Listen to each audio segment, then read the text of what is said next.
I'm not so perfect, baby, yeah, you are. Come right, come right. How's it going, everyone? We're back here on the training stage today, and we're going to talk about learning how to adapt to your opponent. First, I want to preface this by saying this is not a guide, but this is just a living script of what is going through my head as I'm learning more and more about fighting games. So far, I've gotten pretty deep into the game, running on autopilot, and then kicking on my brain when I notice a pattern, rather than actively looking for a pattern, and I don't think that's the way it should be. Um, I think what I'm doing is falling into a trap of a flowchart. And rather than doing that, it's all about adapting, adapting, and adapting. The further you get up the ranks, the harder it is to identify the pattern, and that's when you have to really start thinking. Right now, I'm about platinum rank in Street Fighter, and in other games, I'm sort of a lower rank still. So you can identify what somebody's doing pretty fast, right? Within the first round, a lot of people say you can take the first round to really figure out what your opponent's doing, and to an extent, that's very true. You can just throw out certain buttons, jump a lot, see if their anti-airs are good. Whiff some stuff, see if they know how to whiff punish. You can get a lot of information in that first round.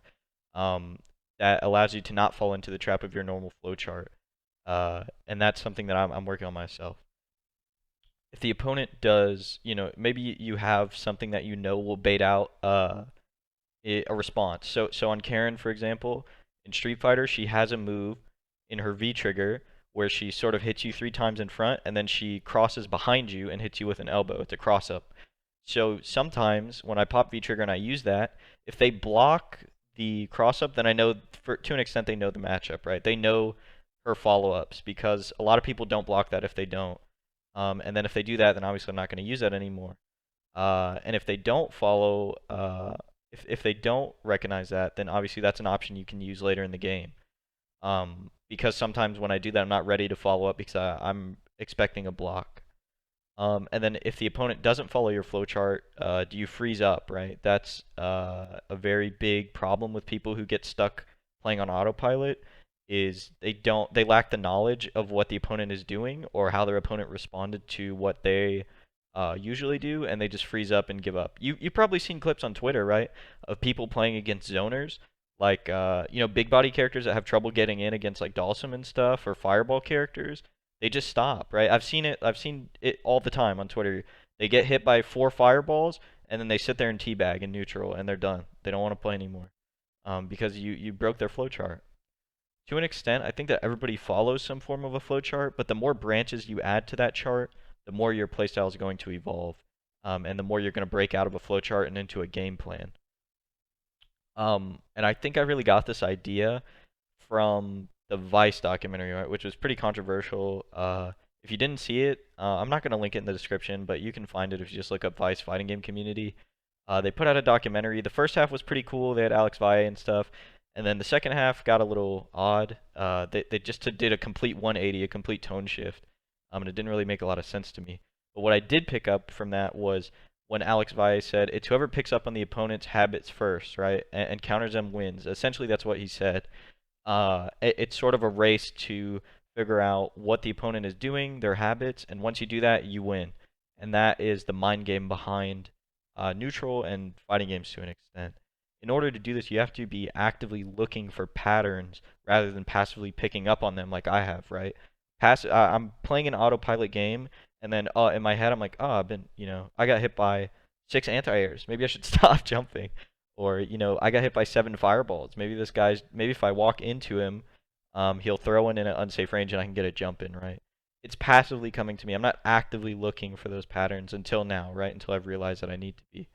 Some barriers to actively looking for patterns and passively picking up on them are focus, so the amount of attention you're paying to the game. I think this is a very important issue, and I want to make a whole video on just how to focus while you're playing, because I think that a lot of people understand what flow state is, right? They understand how to get into flow state, but getting to that point is pretty hard, right?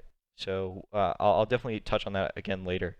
And then another barrier is game knowledge, so not knowing what to do when you do recognize a pattern. And this goes back to when I see big bodies playing against zoners, right? They don't know how to get in They don't know how to counter, or maybe they don't know the frame data of whatever, Dhalsim limbs coming out, or poison crouch fierce, right? Poison's crouch fierce, if you don't know, if you block it, you get a free dash afterwards. But a lot of people respect it because they're scared to move in on her. But once you're in, her normals become really negative because she has to start up this long normal. This is true for a lot of zoners that have like whips or long limbs and stuff. Their normals are going to take long to start up the closer you get to them, so they're going to be negative, right? So it's about closing that space and recognizing when your frame data outweighs the other characters. Character knowledge, so knowing your character's options. This is something I've experienced trying to learn G. So when I'm playing G, I know how to counter. I really hate Dhalsim, so I'm gonna keep using that example. When he sticks out a limb, you can V skill, and then you'll catch his limb, and then he'll get hit, and you can get a dash in. But what do I do once I'm in? That's sort of my barrier right now. What do I do when I'm in? This is also true on Guilty Gear, right? I'm playing a lot of Guilty Gear right now, Rev 2, and I've been playing Johnny. I can get a hit, right? I can get a Misfinder hit. But what do I do for a follow-up, right? If I hit level 2 Misfinder, I know they go tumbling, and I know that I can double dash and then 6K, right? That's all I know. I can do double dash 6K jump combo. But what are the other follow-ups, and what are the follow-ups in level 3? There's so many things that you have to know about your character and the other character in order to sort of get these patterns down. And then fundamentals, right? Fundamentals are a barrier. This sort of goes into game knowledge, I guess. So anti-airing things, spacing, frame data, things like that. I don't really know if you would count frame data as fundamentals. I would say anti-airing and spacing, no, for sure. And your normal range, right? Knowing your ranges. For me, this would be like Cammy's dive kick. I have a very hard time dealing with Cammy's dive kick because I don't anti-air very well. Because I started playing on Karen, and Karen doesn't have very good anti-airs in Street Fighter 5. So when I do play a character with good anti-airs, like G has about 3 or 4 anti-airs. I still do the walker. I still do a trip guard. I still walk under her, and then I get hit every time. So it's just consciously making that decision to not do that anymore. Um, and then I think playing new games like Dragon Ball Fighters for me, right? I didn't really play that much, but to me it was a new game, right? I picked it up where you start at a low level down in the rookie ranks. I noticed that I'm able to pick up on patterns very easily and counter them as I'm unconsciously picking up on these cues due to the experience I've gained in other games. However, when I go back to Street Fighter 5, playing in the plat ranks where everybody for the most part has some grasp of the game, and they start mixing up their options and making their patterns not as obvious, I have a very hard time winning because I'm not used to thinking on that system 2 and on that deep of a level while playing. Uh, and I think that this has led me to sort of try and achieve a higher level of focus and mental effort in order to succeed. And of course, there's exceptions to this rule, right? Some people will still rely on gimmicks and flowcharts to get far, and it's important to know how to deal with it all as well. Because you'll see flowchart can make it to diamond, and then he runs into a player who knows, who knows how to play the game, and it's not a pretty sight, right?